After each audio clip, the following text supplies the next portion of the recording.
Mas people, dalam Alkitab ada dua contoh bagaimana orang yang kelihatannya sukses dan kaya, namun sesungguhnya mereka punya masalah yang sangat signifikan di dalam hidupnya.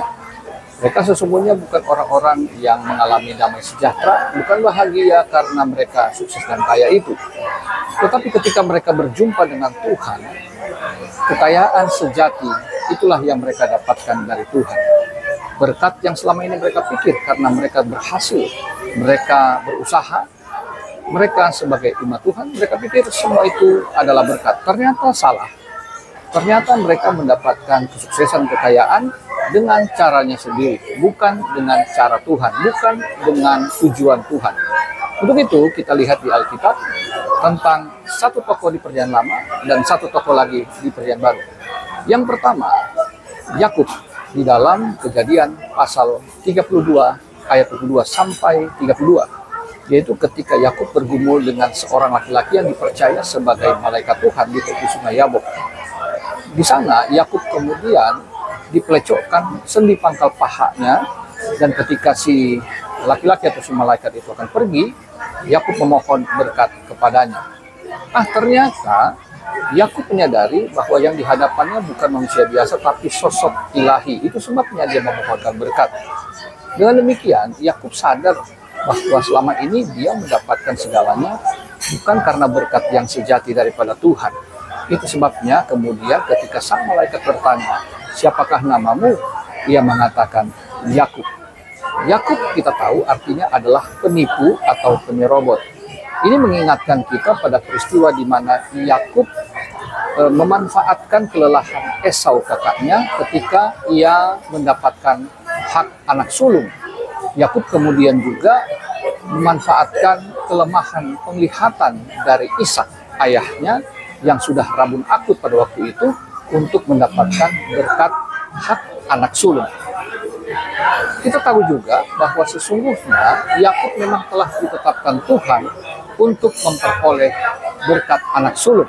Itu ketetapan Tuhan, tapi Yakub menggunakan caranya sendiri untuk mendapatkan berkat. Dan memang dia berhasil, memang dia bisa kaya. Tetapi pada akhirnya dia ketakutan karena ancaman Esau pada waktu itu. Dan akhirnya di tepi sungai Yabok itulah kemudian Yakub menerima berkat yang sejati.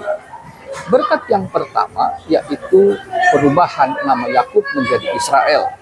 Yakub yang tadi artinya penipu atau penyerobot, dia adalah seorang yang berdosa, yang berusaha dengan kekuatan sendiri, sekarang menjadi Israel yang artinya pangeran Allah. Itu berarti Yakub mendapatkan kepastian bahwa dia mendapatkan segalanya karena memang Tuhan yang mengangkat harkat dan martabatnya. Tuhanlah yang betul-betul memberkati sesuai dengan janjinya kepada Abraham dan kepada Ishak. Yakub menerima pemulihan di situ. Kemudian berkat yang kedua, Yakub melihat Tuhan namun ia tetap hidup. Itu artinya Yakub menerima kasih karunia. Dia berdosa seharusnya mati, tetapi kemudian ia ternyata memperoleh hidup. Yakub menyadari semuanya ini dan ia mulai mendapatkan satu pemahaman yang baru akan Tuhan dan berkat itu. Yakub memang pincang setelahnya, tetapi ia kemudian menjadi pribadi yang teguh dalam iman. Dengan Tuhan ia berjalan dan ia akhirnya memperoleh penggenapan janji yang sesungguhnya. Yang kedua contoh dalam Alkitab dalam Perjanjian Baru yaitu Sakeus, sang kepala pemungut cukai, dalam Injil Lukas pasal 19 ayat 1 sampai 10.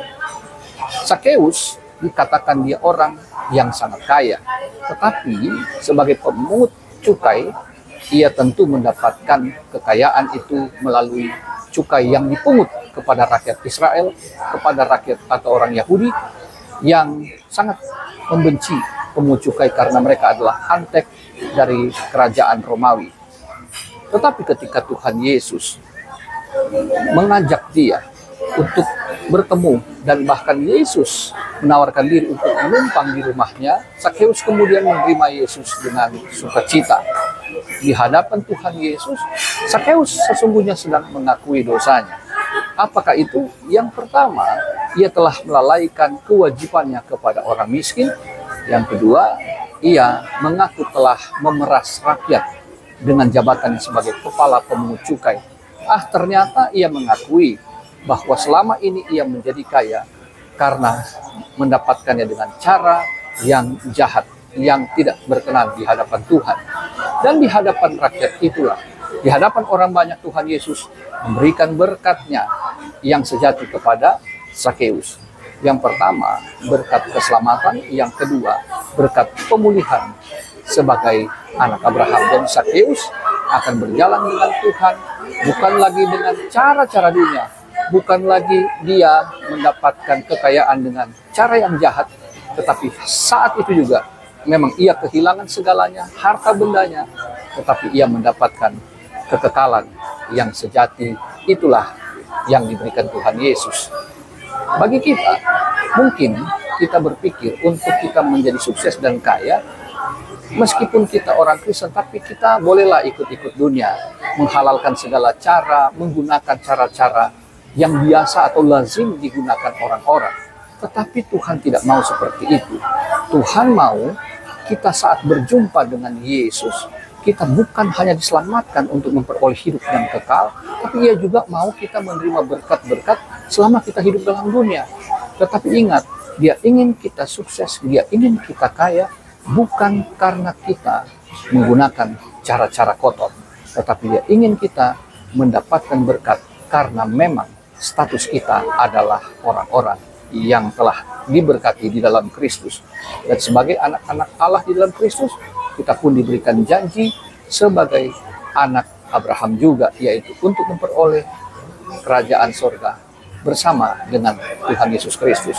Dan demikian saudaraku, jangan pernah berpikir untuk sukses dan kaya karena dunia, tetapi kita mau kaya di dalam Tuhan, mau melimpah di dalam Tuhan secara spiritual. Kalaupun kaya, puji Tuhan. Kalaupun tidak kaya, kita pasti bahagia. Tuhan Yesus memberkati. Haleluya, bless people.